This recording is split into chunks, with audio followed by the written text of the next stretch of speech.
Everyone, मैं हूं doctor Shalini, the senior consultant manual physiotherapist and a pulmonary rehab specialist, also an internationally registered physiotherapist, जो कि हम international patients को भी ट्रीट करते हैं एट शालिनी फिजियोथेरेपी क्लिनिक। हमारे मोड्स ऑफ सेशन ले ऑनलाइन, ऑफलाइन यानी कि एट क्लिनिक, और दूसरा आपके खुद के घर पे होम फिजियोथेरेपी सेशंस भी हमारी तरफ से अवेलेबल किए जाते हैं पेशेंट को ऑन रिक्वेस्ट। सो आज हम एक नए रिव्यू के साथ आए हैं। मिलते हैं हम हमारे दादा से। दादा, कैसो तमने શું તકલીફ હતી? તમારું નામ શું છે? તમે ક્યાંથી આવો છો? મારું નામ સુનિલ ટોપીવાલા છે। હું હેપી એલિગન્સ કેનાલ રોડ વેસુથી આવું છું। મને 1.5 મહિનાથી હાથમાં અને ખભામાં દુખાવો સખત રહેતો હતો। રાતે સૂતા પણ ઓચિંતો જ એકદમ ઝાટકો લાગતો હતો, એટલે મારી ઊંઘ બગડતી હતી। એને લીધે એટલે એમને ત્યાં કોન્ટેક્ટ કરીને એમના ક્લિનિક પર ગયો। એમના ક્લિનિક પર મારી જે તકલીફ હતી તે એમને બતાવી। પછી મારા શરીરમાં જે તકલીફ છે તે બધી એમને વિગત આપી કે મને આ વસ્તુ છે, હાર્ટનું છે, પ્રેશરનું છે, સુગરનું છે। પછી એમને બધી ટ્રીટમેન્ટ એ જોઈને પછી મારે 10 થી 12 દિવસમાં તમને પ્રોબ્લેમ સોલ્વ થશે એવું મને કીધું। એટલે મેં એમની સાથે વર્કઆઉટ કરવાનું ચાલુ કરી દીધું છે ને મને 11 દિવસથી આજે એકદમ કમ્પ્લીટ મને ટોટલી દુખાવો બંધ થઈ ગયો છે। બસ આજે અમારો 11મો દિવસ છે ને આજે ટોટલી એમને 100% રાહત મળી ગઈ છે। અચ્છા દાદા, એ પણ જણાવજો કે તમે એટલે શું કામ એવું કરતા હતા જેમાં તમને તકલીફ આપતી હતી? એક તો જેમ કે તમે મને કીધું તું એક્ટિવા ચલાવીને તમે આવે, એક્ટિવા ચલાવું, સ્કૂટર ચલાવું ત્યારે મારા હાથમાં કાંડા પર જરા દુખાવો આવે ને પછી કોઈ વેઇટ ઊંચકવાનું હોય ત્યારે તકલીફ પડી જાય છે। અને સુવામાં ઘણી ફેરી મને તકલીફ પડતી હતી। જે પોઝિશનમાં હું સૂઉં છું તે પોઝિશનમાં સુવામાં ઘણી તકલીફ પડી। બરાબર।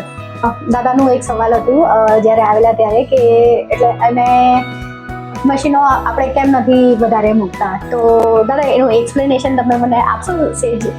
મેં જ્યારે ચાલુ કર્યું ત્યારે મારો ભૂતપૂર્વ અનુભવ પ્રમાણે હું જેની પાસે આગળ જતો હતો ત્યારે એ લોકો મશીન મૂકીને અમારી ટ્રીટમેન્ટ કરતા હતા।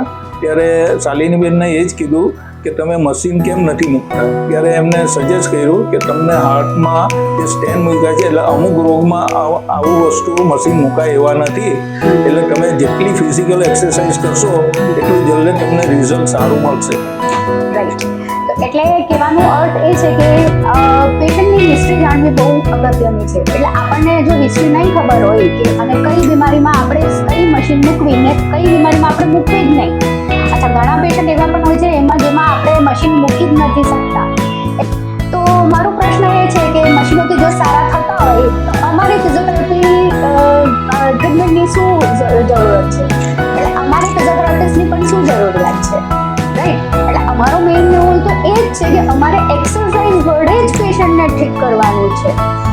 મશીન તો કોઈ પણ મૂકી શકે છે ને એના માટે આપણે કોઈ ડિગ્રીની જરૂરિયાત નથી, રાઈટ। એટલે પેશન્ટને ઘણીવાર એવું હોય છે કે કારણ કે બધી જગ્યાએ એવું જ ચાલે છે કે આપણે મશીનો પર બધી મશીનો પર ફેરવી દઈએ પેશન્ટને ને એમને મનમાં એવી શાંતિ થઈ જાય કે હા હું બધી મશીનો પર મને મૂક્યું એટલે હું તો ભાઈ સારો થઈ જવાનો છું। જો કે એવું હોતું નથી। ફિઝિકલ થેરાપી ઇટસેલ્ફ નામ જ કહે છે કે ફિઝિકલી વર્કઆઉટ કરો, નોટ જસ્ટ મશીનો પર બેસીને જતા રહો, રાઈટ? દાદા, તમારું અહીંયા મારા સાથે એક્સપિરિયન્સ કેવું રહ્યું શાલિની ફિઝિયોથેરાપી ક્લિનિક ઉપર? મને એક અનુભવ એવો થયો કે મેં જે રીતે એમને કીધું કે મને મશીનનું જરા કરશો તો વધારે મને સારું લાગે છે, ત્યારે એમને જે રીતે સમજાવ્યું એ પછી જરા મને મગજમાં એ રીતે ઉતરું કે ડૉક્ટર સાહેબ જે કહે છે તે પ્રોપર બરાબર છે।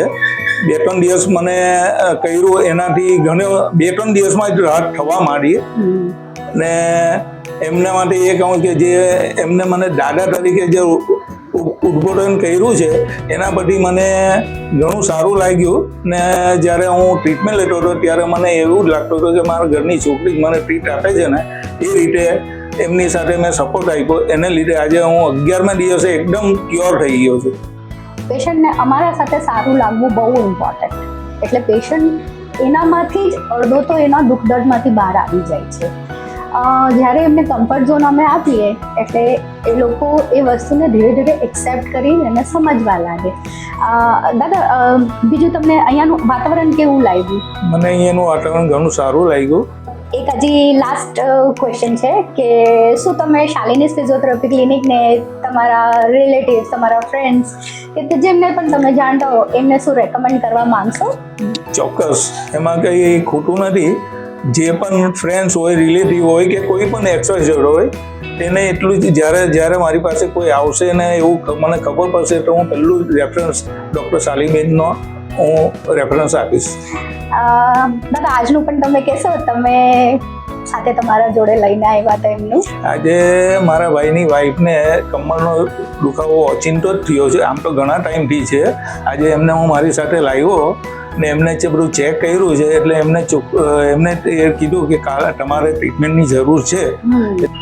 એટલે પેશન્ટને જો અમારા ઉપર ટ્રસ્ટ હોય તો એ એમના ઘરવાળાઓને સૌથી પહેલા લઈને આવે.